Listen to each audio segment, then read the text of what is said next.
Now we'll take a closer look at AUKUS, which was launched 3 years ago with the help of an expert. Joining us today is one of the world's leading authorities on the Indo-Pacific strategy, Gordon Flake, CEO from the Perth USAsia Center. Thank you for coming. Happy to be here. Thank you.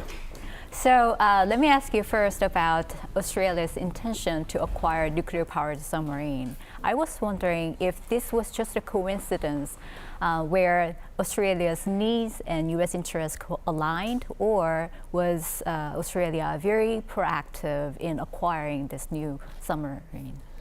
So first and foremost, the AUKUS defense agreement is broader than just nuclear submarines. Yes. That gets a lot of our attention, and it isn't just about submarines. It's really an indication that the strategic environment in which we live, particularly in this region, in Indo-Pacific, has changed. And that although the United States and Australia have a long-standing alliance, and as well as the United States and the United Kingdom have a long-standing alliance, there is a need to enhance capability in this region in particular. And one way to do that is by strengthening one of the key partners in this region, a treaty ally of Australia. So in that context, this isn't really something that is an Australian initiative or a United Kingdom initiative or a U.S. initiative. It really represents the shared interest of these three countries working together, both for the submarine program, but also for something more broadly. The submarine itself is not just about acquiring a submarine, but building submarines.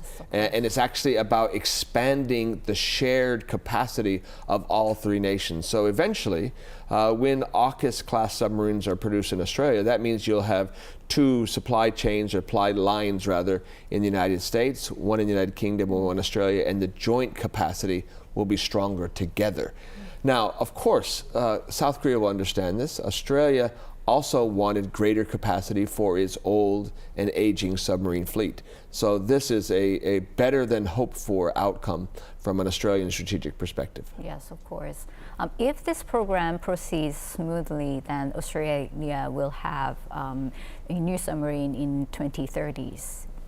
In terms of the effectiveness of this submarine encountering China's, especially naval force, how do you assess this? There is a big difference between a traditional diesel-class submarine and a nuclear fast attack submarine. And it's a distance in terms of speed, it's a distance in terms of stealth, which is really important given modern technology. It's a difference in terms of range. And so there's no question that Australia's defense will be enhanced at having a new submarine. But it's more important to recognize that so will the overall stability of the region. This is not necessarily just about attacks or any individual war scenario, but strengthening the system. I would note, however, that as of 2027, 2 years from now, there will be submarine rotational forces west, US and UK submarines based in Western Australia.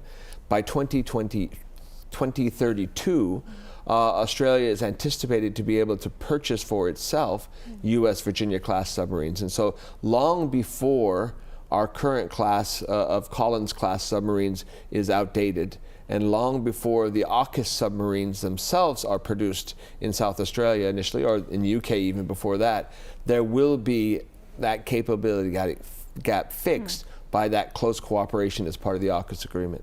Yes, of course. But the problem here is China has been very critical about this initiative, arguing that this type of cooperation is in violation of the principle, well, the global standard of nonproliferation. So how do you see the current China's response to AUKUS in this regard? Well, again, it's not a surprise that China is not happy with this agreement. If there has been any change over the last 20 years in terms of the balance of power or security in the region, the one factor that you cannot ignore is that China's military spending has increased dramatically. And during the last 10 years, I think they've deployed 12 new submarines. So the notion that Australia is going to replace its aging fleet with something more capable and seeing that as somehow provocative really kind of misses the point. And again, if you look at what's happening today in the South China Seas, if you look at what's happening in the region more largely, this is more of a response to Chinese militarization than it is a modification to something that didn't happen before. When it comes to the question of nonproliferation, there are a few countries on the planet who are more full-throated in their support of the Nuclear Non-Proliferation Treaty.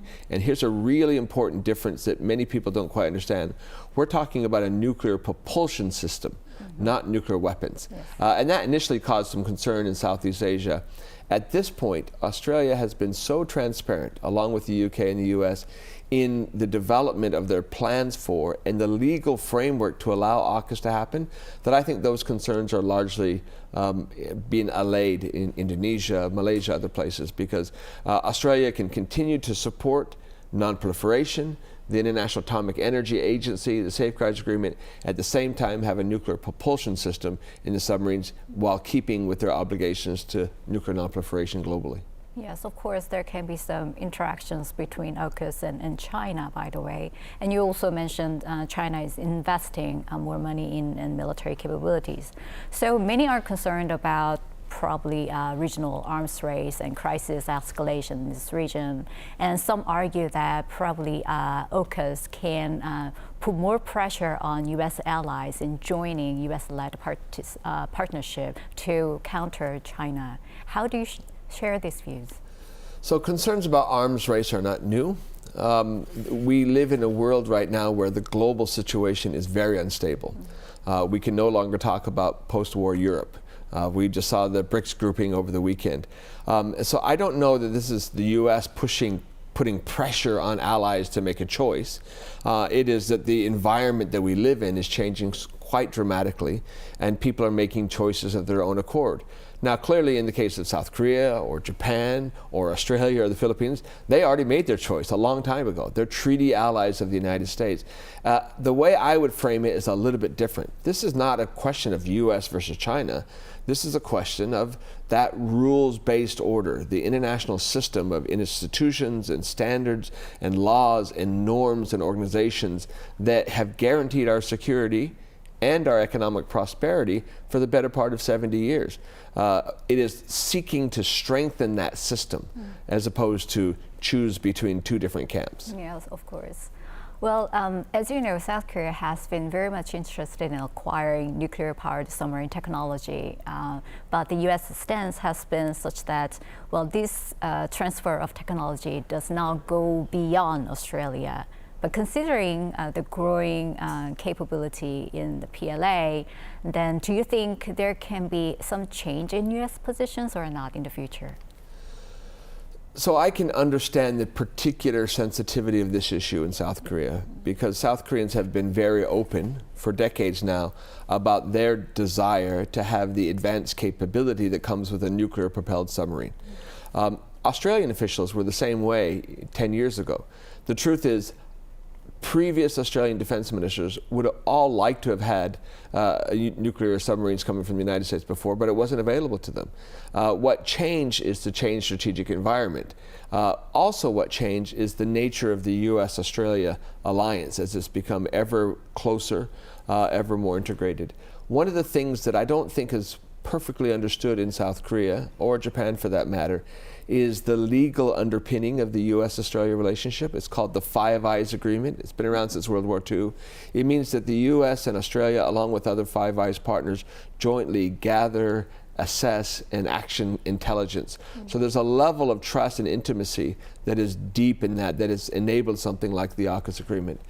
I don't anticipate short-term expansion of AUKUS to include South Korea.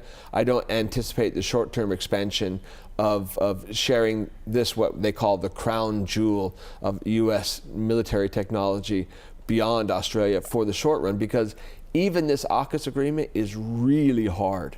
There's so much work that has to be done.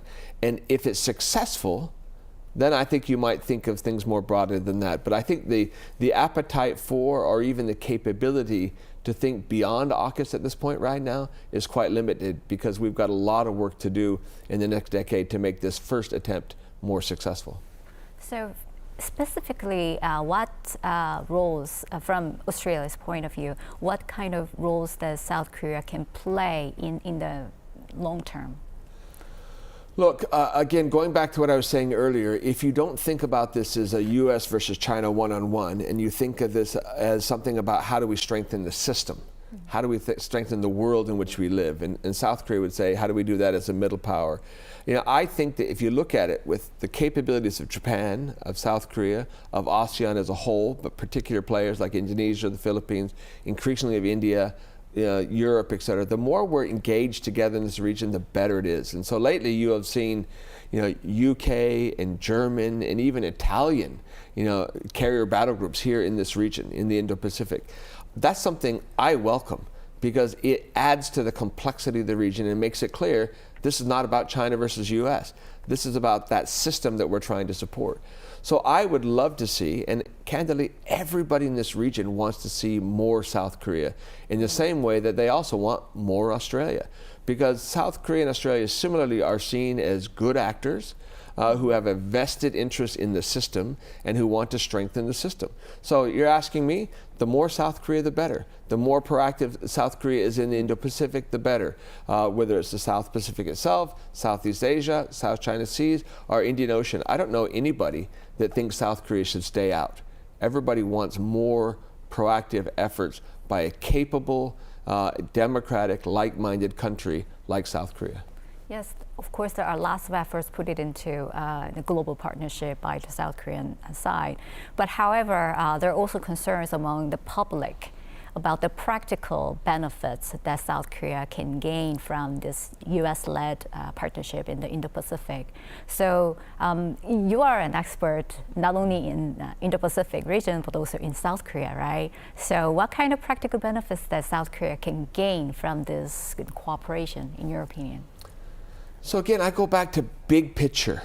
The miracle on the Han, South Korea's economic growth, was built on a foundation of security, a foundation of the US-ROK alliance, but more broadly, a foundation of that system of alliances that preserved peace in the Cold War and in the post-Cold War era.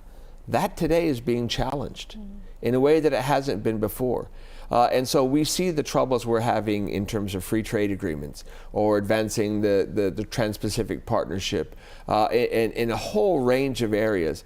If we do not have a strong foundation of security in this region and globally, you know, it becomes much more difficult to advance our national interests, our economic interests, our trade. The very factors which have led to South Korea's success are based on security. And as security deteriorates, the average South Korean has an interest just as the average Australian has an interest, because we're actually more dependent on trade than South Korea is, right? We have a shared interest in strengthening the rules-based order and the system upon which we live.